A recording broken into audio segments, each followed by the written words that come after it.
I was standing behind my own father's reception desk, checked in as a guest under a dead woman's maiden name, when a reporter's camera swung toward me and asked who really owned Colville's Landing. But this story really starts 8 months earlier, with a phone call I almost let go to voicemail.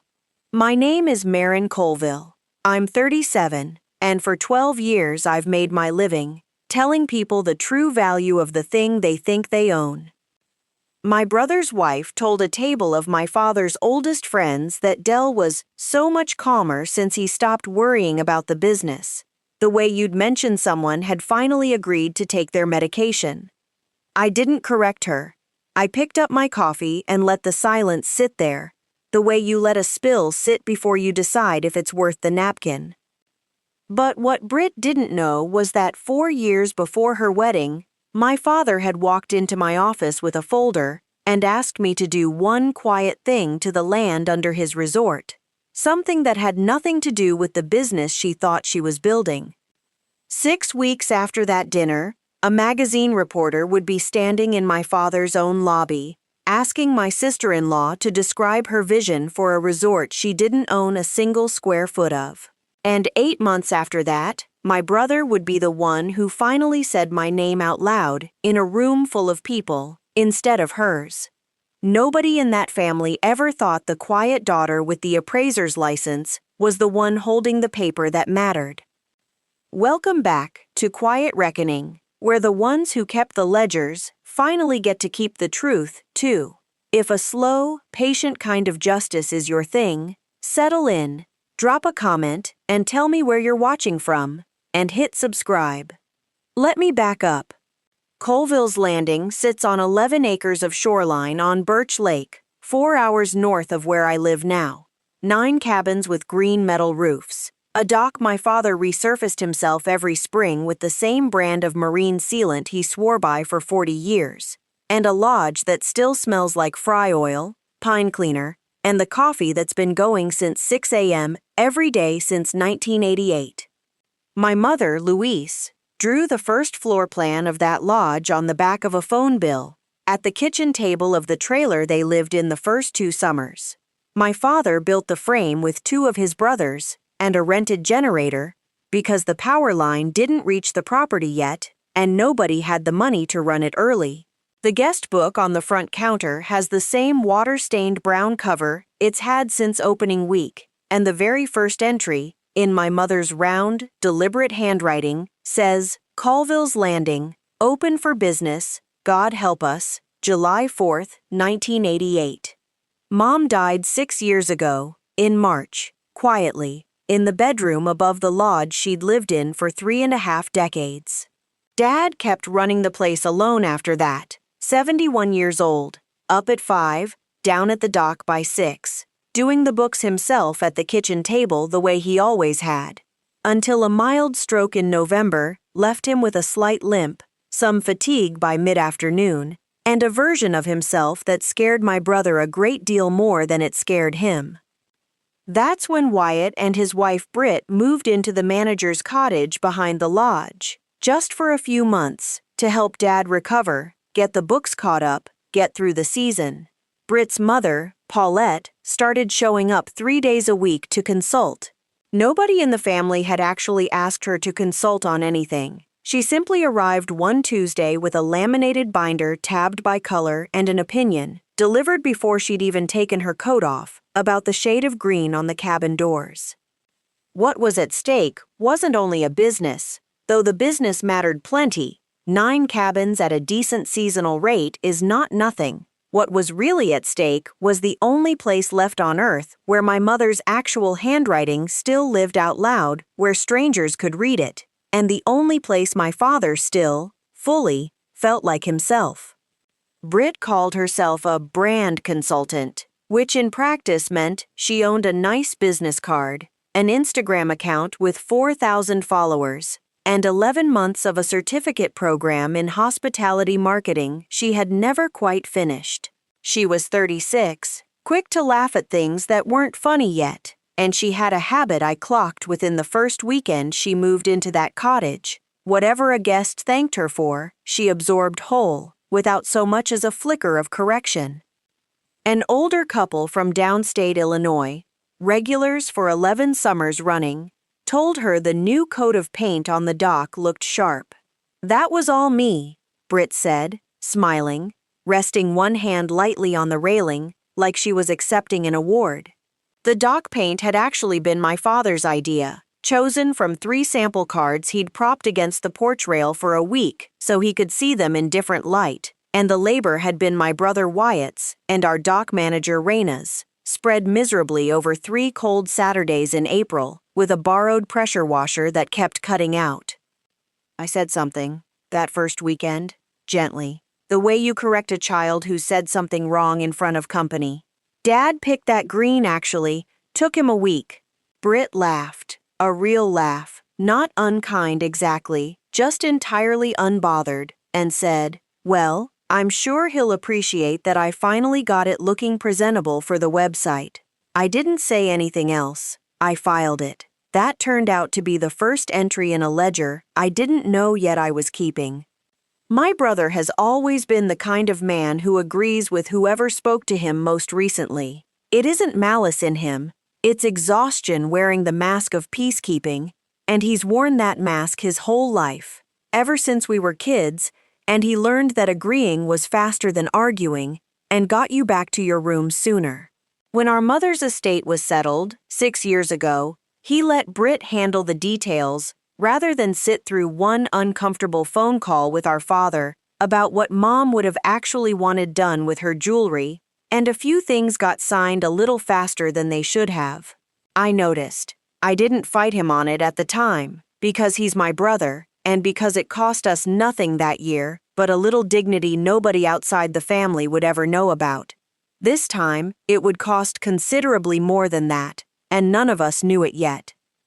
I was 11 the first time my mother sat me down at the lodge desk and taught me how to reconcile the cash drawer against the day's bookings, while Wyatt, 14, was allowed to spend that same hour down at the dock because he gets antsy with numbers.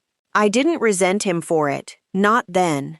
I liked the numbers. I liked that they told the truth whether or not anyone wanted to hear it, and my mother liked that I liked that. "You've got the head for this, Bear," she used to call me, for reasons nobody ever fully explained to me. Somebody in this family's got to keep the real version of things written down somewhere. I didn't understand, at 11, that she was training me for anything in particular. I understand it now. That same July, decades later, I brought my daughter Junie up for a weekend, mostly to get her away from a screen for a few days, and I watched my father teach her to paddle a canoe the exact way he'd taught me. One hand low on the shaft. Steer with your hips, not your arms, Junie bug. His voice patient in a way it rarely was about anything else. She capsized twice in the shallows and came up laughing both times. And for about 40 minutes that Saturday, none of it, Britt, the folder, the binder, the loon logo, existed at all. Just my father, upright and steady in 6 inches of water, and a kid who didn't yet know there was anything to worry about. I filmed 20 seconds of it on my phone without either of them noticing. I still have it. I watched it more than once. Later, on nights when I needed reminding what exactly it was I was protecting, and why it had never really been about spreadsheets at all. By the second month, every cabin had a new laminated welcome folder sitting on the nightstand, replacing the photocopied one-pager my mother had updated by hand every single spring for 30-some years. Fishing regulations, the Wi-Fi password, a hand-drawn map of the trails, a line at the bottom that always read, in her handwriting, "If you need anything, just holler. We're right here." The new folder had a logo on the front, a stylized loon in flat 2-color print, a tasteful sans serif font, the kind of design you'd find in any hotel built after 2015. At the bottom, small but unmistakable, it read, "A Halverson Hospitality Concept." I didn't say anything the first time I saw it, sitting on a nightstand in cabin 4. I waited until I could ask my father, alone, on the porch, over coffee, in a tone that wasn't an accusation. "Did you approve the new folder, Dad?"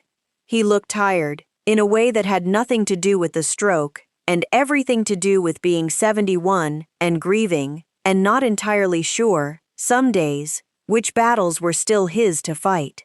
"Britt says it tests better with younger guests," he said, turning his mug slowly on the table. "I don't rightly know what that means, honey, but she seems awfully sure of herself about it, and I didn't have the energy that morning to be the one who wasn't. I let it go that time. I told myself it was only paint and paper, and paint and paper come off easily enough when you decide you want them to." It was Raina who called me about the guest book, on a Thursday evening in early May, her voice pitched lower than usual, the way people talk when they don't want to be overheard in their own workplace. "She's 58, has run the dock and the canoe rentals at Colville's Landing since before I was old enough to tie my own shoes, and she does not exaggerate, ever, about anything. They're switching the front desk over to some digital guest system," she said. "Britt had me pack the old guest book into a shed box this afternoon, right in with the Christmas decorations. Told me it was just for storage, temporarily. Thought you'd want to know before it grew legs and disappeared entirely."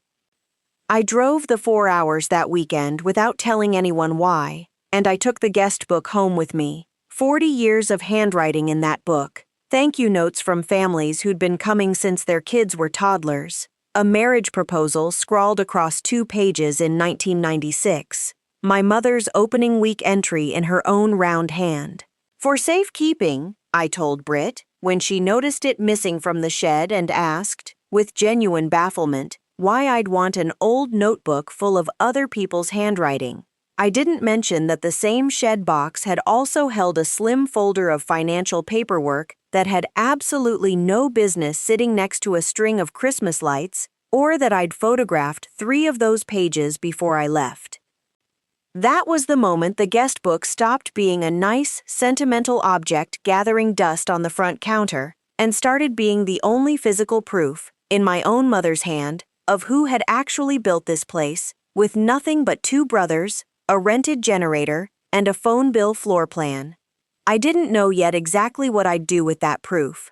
I only knew I wasn't giving the book back. My mother used to say something about people who talk fast and smile faster. Watch what they do with the things nobody's watching. I started watching a great deal more carefully after that Thursday. Birch Lake is small enough that news travels faster than the ferry does.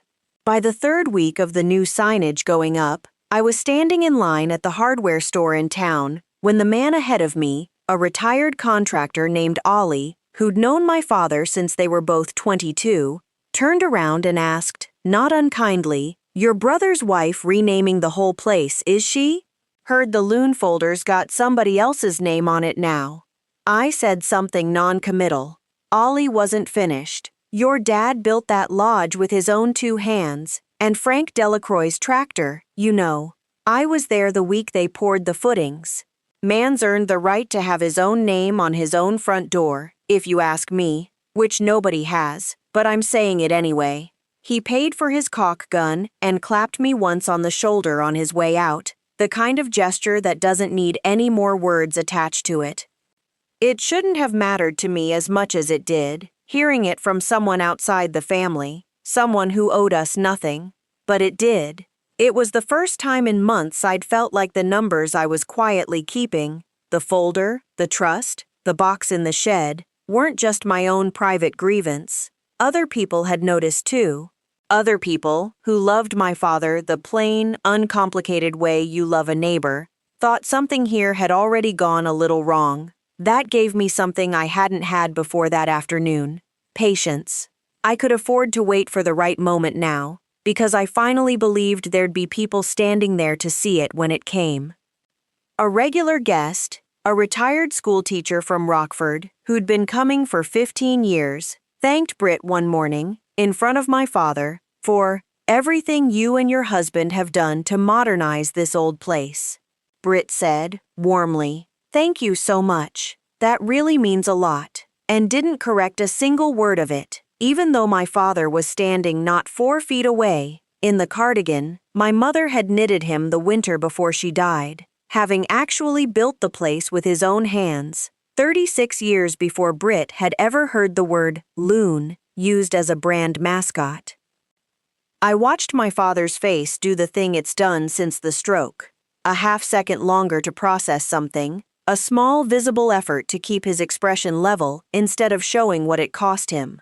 He didn't correct the guest either. That was the part that stayed with me longest that week, longer than anything Britt herself did, that my own father had started letting the story get told wrong in front of him, because correcting it out loud had started to feel like more trouble than it was worth.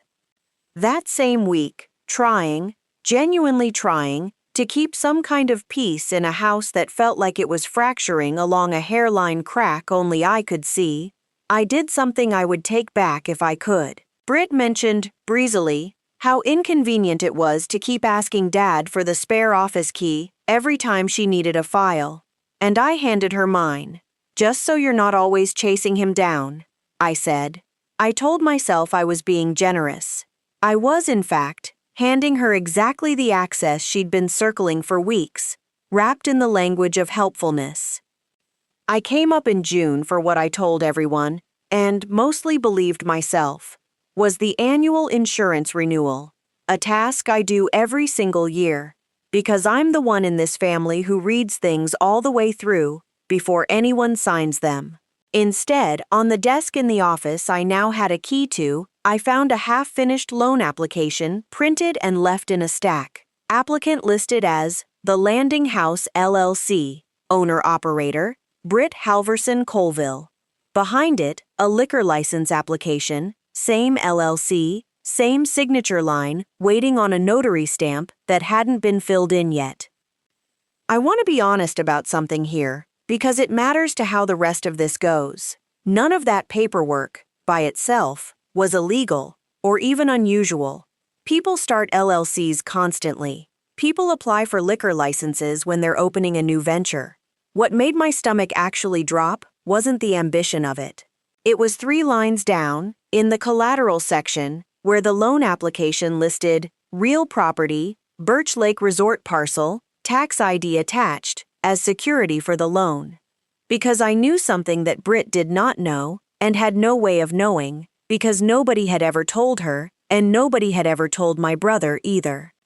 4 years before Britt's wedding, my father had come to my office on a Tuesday afternoon with a manila folder under his arm and asked me, not as his daughter, specifically not as his daughter, he was careful to say, but as a licensed appraiser he trusted to do this correctly and quietly, to help him move the underlying land and buildings at Colville's Landing into an irrevocable trust.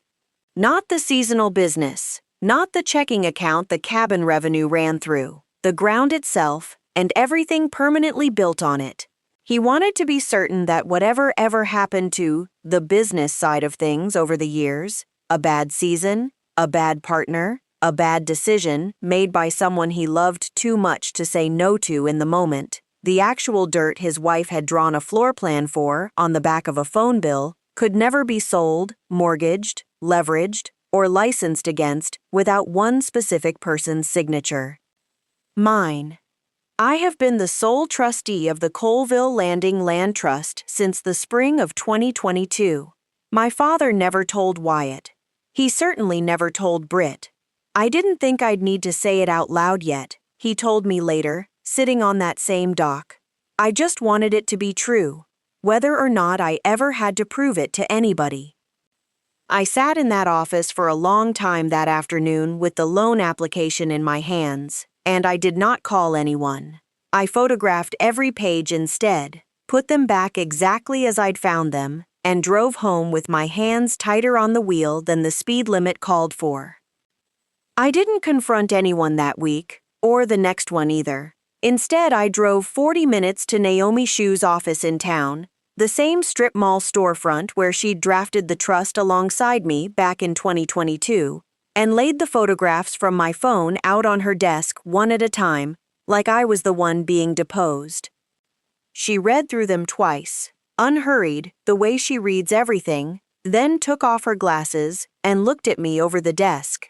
You already know the answer, or you wouldn't have driven 40 minutes instead of just calling, she said.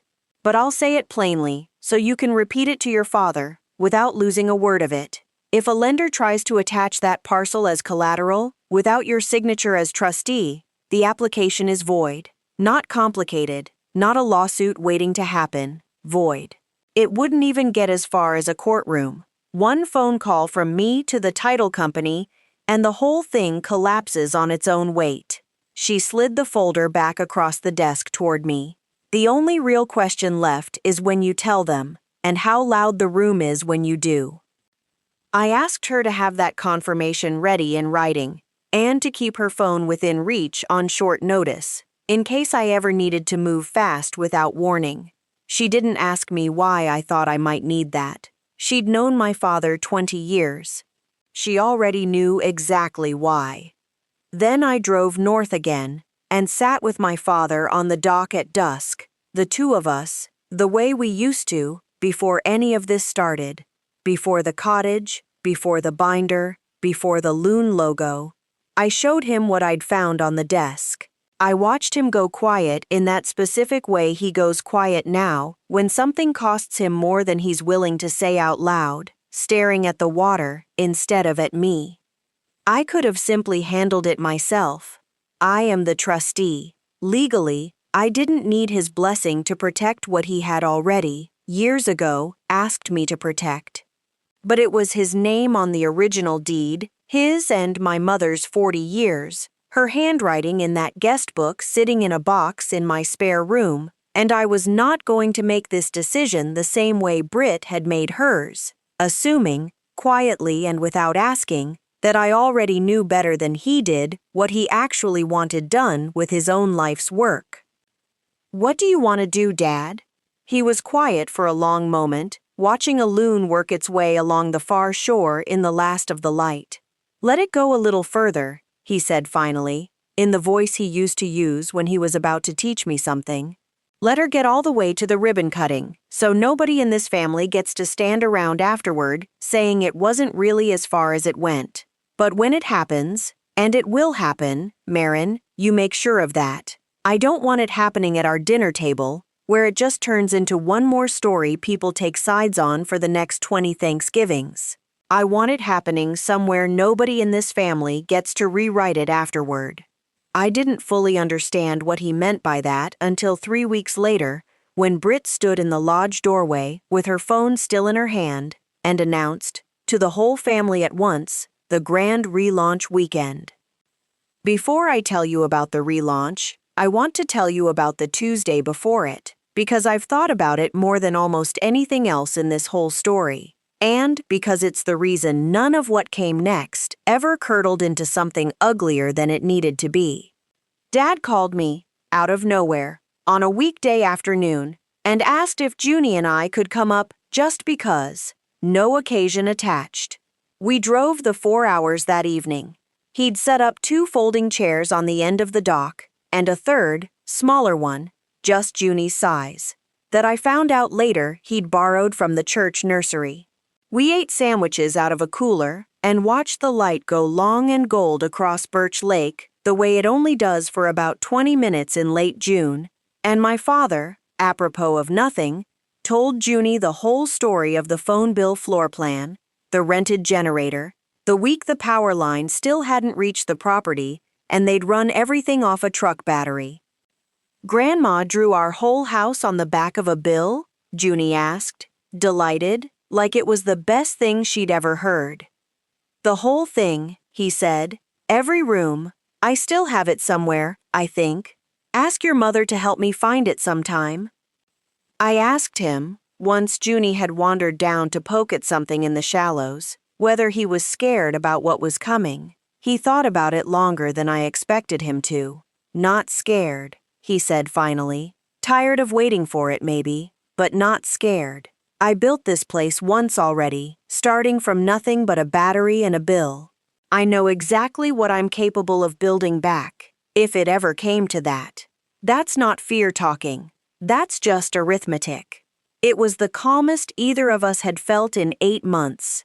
I held on to that afternoon hard, in the weeks that followed, the way you hold on to the one clear photograph from a trip where everything else came out blurry. Britt had invited a regional lifestyle reporter named Callum Brennan to come do a small business feature on the resort. Third-generation charm meets modern vision was the working headline she'd already read aloud to Paulette twice over dinner, practically vibrating with it.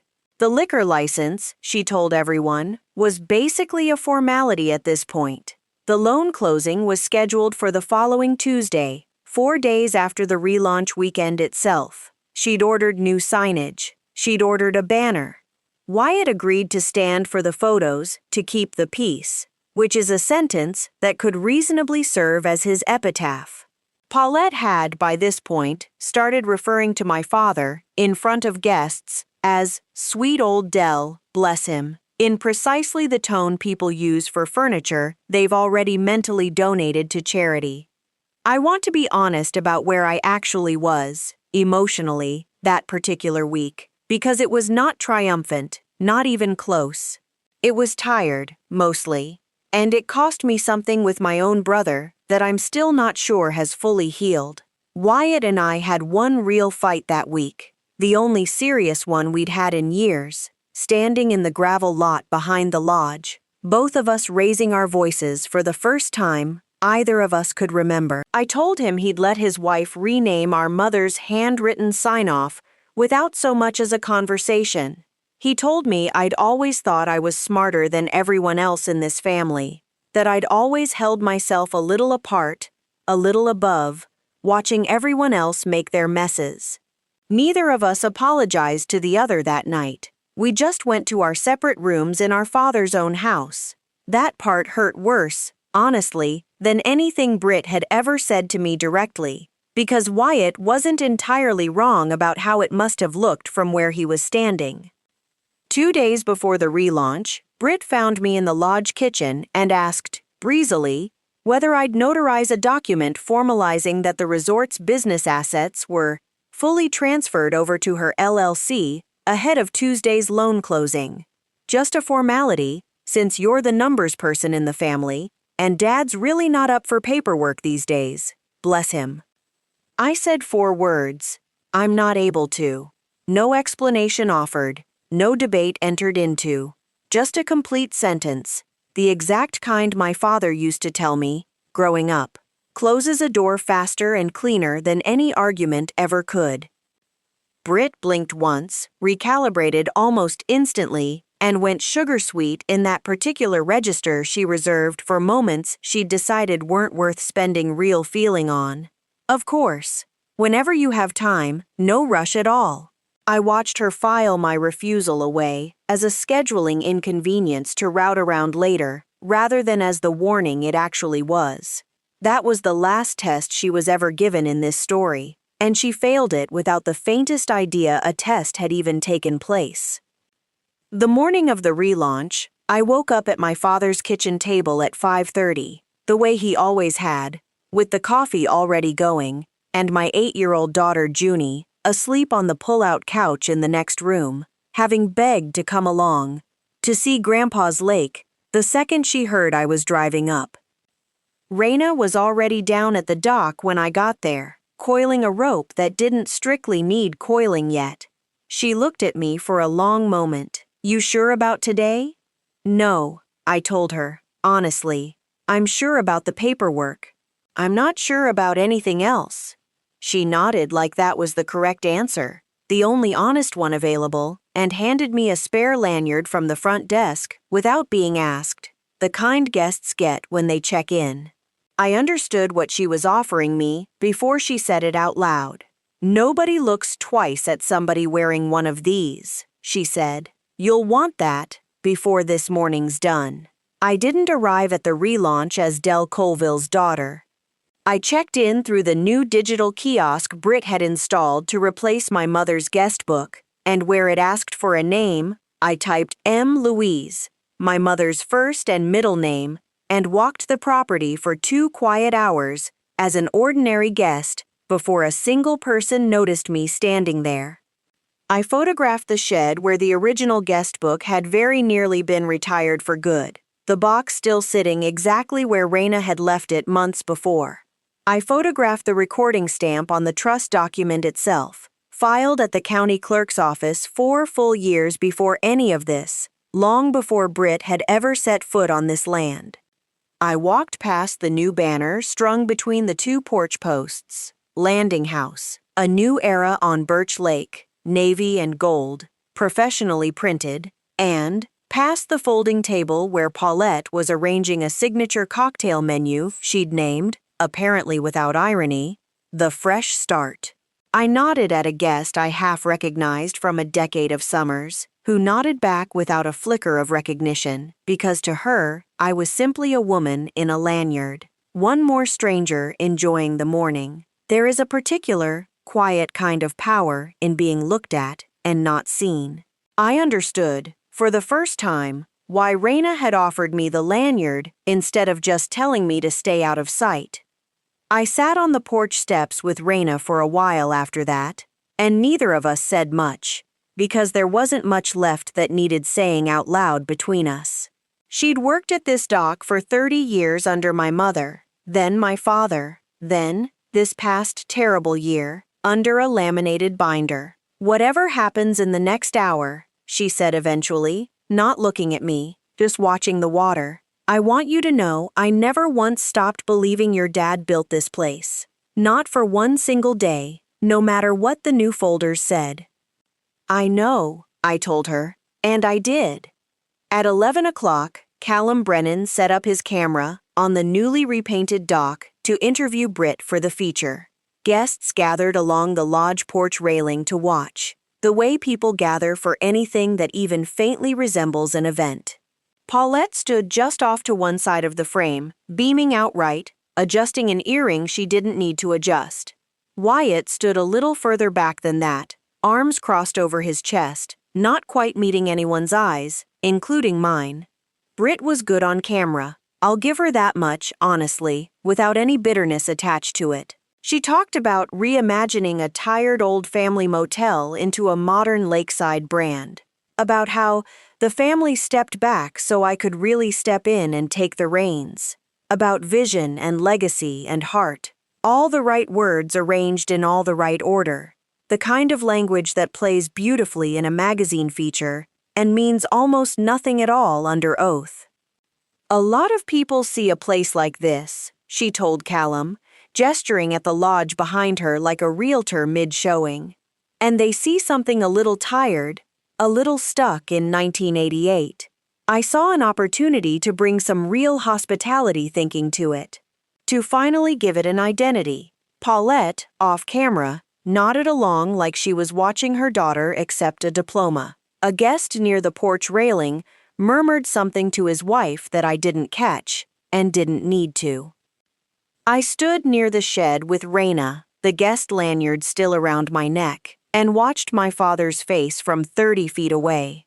Not angry, not yet, just watching his wife's handwriting get talked over by someone who'd been on this property for 8 months. In front of a stranger with a recorder running. Wyatt stood apart from both groups, hands in his pockets, looking like a man standing at the edge of a pool he already suspected was too cold. Then Callum, doing exactly what a decent, thorough reporter does, asked one entirely ordinary follow-up question. The kind you'd ask about any small business closing on a loan. "And the property itself, that's held under the LLC too, for the financing?" "Yes," Britt said, smiling straight into the lens, not a flicker of hesitation in it. "All of it. Every square foot." That was the moment. I want to be honest about whose moment it actually was, because it wasn't mine. Not really. I didn't force that door open. Callum just asked the question any reasonable person doing their job would have asked, and she answered it in front of a recorder, on the record, with total, sunlit confidence. I walked down from the porch to the dock. "Callum, I need to correct something for your article, because I don't want your readers finding out later that it wasn't true." I gave him my name. I watched Britt's face do, all at once, the work her voice had been so carefully avoiding all morning. The land underneath Colville's Landing has been held in an irrevocable trust since the spring of 2022. I'm the trustee. No LLC, no loan, and no liquor license can attach to this ground without my signature, and I have not signed a single page of any of it. Silence does a particular thing over open water. It doesn't rush anywhere. It just sits there on the surface, flat and complete, and everybody standing around has no choice but to listen to it. My phone was already in my hand. Naomi Shu picked up on the second ring, exactly as we'd arranged the week before, and confirmed for Callum, in the plain, unhurried language of someone who has said true things under pressure 1,000 times before, that the trust was recorded at the county clerk's office and had been for 4 years running. "It's already filed," she said, loud enough for the doc to hear through the speaker. "This isn't new information I'm giving you today. It's simply information nobody bothered to ask me about until this morning." Paulette found her voice first, and it came out several notches too loud for a quiet doc at 11 in the morning. "This is a family matter. This is absolutely not something that—" "Paulette." My father's voice, from the top of the ramp, not loud at all. He had walked down from the porch entirely on his own, slower than he used to move, but steadier on his feet than I had expected, than perhaps even he had expected. "It's not a family matter. It's my land. I put it in my daughter's name 4 years ago to keep it safe, no matter whatever happened to the business side of things somewhere down the road. I should have said that out loud to all of you a long time before today. I'm saying it now." Britt didn't shout, not even then, which was somehow worse for her, in the end, than if she had. She went very still instead, and a still, cornered person reads, to a camera, and to a dock full of witnesses, exactly like what she in fact was. It was Wyatt who broke first, and not at me, at her. "You told me the land was part of the deal, Britt. You looked me in the eye at our own kitchen table and you told me that." Quiet, genuinely devastated, in a way I hadn't seen from him since our mother's funeral. But out loud, in front of the reporter, in front of every guest lined up along that porch railing, my brother said my name for what felt like the first time in the better part of a year. "Marin's telling the truth. I should have asked her a long time ago, instead of just believing whatever I was told." Here's the fallout, laid out plainly and completely, the way I'd want it laid out for me if I were the one listening. The bank pulled the loan within a week of the article's first draft going around. No clear title on the collateral, no funding, no relaunch of any kind. The liquor license application was quietly withdrawn before it was ever formally denied, which Paulette has since taken to calling our decision, and which nobody in the family bothers correcting her about anymore, because it costs us nothing to let her keep that one small comfort. Callum's article ran 3 weeks later, and the headline wasn't about a brand relaunch at all. It read, "3 generations, 1 trust, and the daughter who kept the ground safe." Britt's consulting business lost 2 of her 4 remaining clients within a month of it going up online. Paulette tried, for about a week, to insist the whole liquor license withdrawal had been strategic timing on our part, to anyone at the diner who'd listen, until Ollie the hardware store contractor reportedly asked her, in front of 4 other people, whether strategic timing was the new term for a bank pulling a loan. She stopped bringing it up in town after that.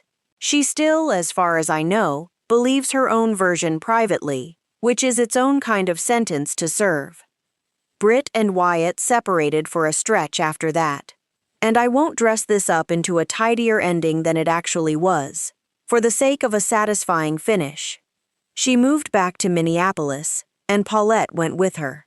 Wyatt stayed at the lake, and for the first time in years I can actually remember, he started showing up in the way that matters, resurfacing the dock himself this spring instead of hiring it out, sitting with Dad every single Sunday afternoon without being asked, calling me with real, specific questions about the trust instead of assuming, the way he always used to, that he already understood the answer better than I did. We are not perfect, my brother and I. But he said my name out loud on that dock in front of everyone who mattered, and he has kept saying it since, in smaller ways, almost every week. My father offered, more than once that autumn, to simply hand the whole operation over to me. Not only the land, which was already legally mine to protect, but the business itself, free and clear. I told him no. I hadn't built any of this to run it day to day. I'd built the trust to protect it, which is a different job entirely, and one I was already doing well. So instead, my father and my brother run Colville's Landing together now, properly, for the first time in either of their lives, with Raina doing exactly what she has always done best down at the dock, and me doing exactly what I have always done best, making sure the paper underneath all of it stays honest, season after season, whether or not anyone ever thinks to ask. Wyatt came to find me at my car the week after the article ran, before I'd even started the engine. He stood there a moment, hands jammed in his jacket pockets the way he does when he's working up to something. "I'm sorry it took a reporter's question for me to believe you over her," he said. "You'd been telling me the truth this whole time, and I let it be easier to just not ask." I told him it was all right. It wasn't, entirely, not yet, but it was becoming all right, a little more each week, and that seemed like the honest thing to say out loud, instead of pretending we'd already arrived somewhere we hadn't. The guest book is back on the front counter where it belongs. My daughter Junie wrote her first entry in it this spring, in handwriting almost as determined and almost as bad as her grandmother's was at that same age. Sitting on a stool Wyatt pulled up for her without being asked, "This is the best lake in the whole entire world." Probably. My mother used to say that a business can survive almost anything except everyone forgetting who actually built it with their own two hands. Britt renamed this place every single season she was here. She never once, in all that time, checked whose name was actually under the ground it stood on. That, in the end, is the entire difference between owning a story and simply being allowed, for a while, to tell it out loud to a reporter with a very good camera. That's my story. One shed box nobody thought twice about, one trust nobody knew enough to ask about, and a guest book that made it all the way back to the front counter, where it has always belonged. If someone in your life is quietly rewriting a story that was never theirs to rewrite in the first place, take this as your sign to go check whose name is actually on the paper. You might be surprised by what you find there. You might, like me, already be the only one in the room who knows. Share this with someone who needs to hear it tonight. Drop a comment, hit subscribe, and I'll see you in the next one.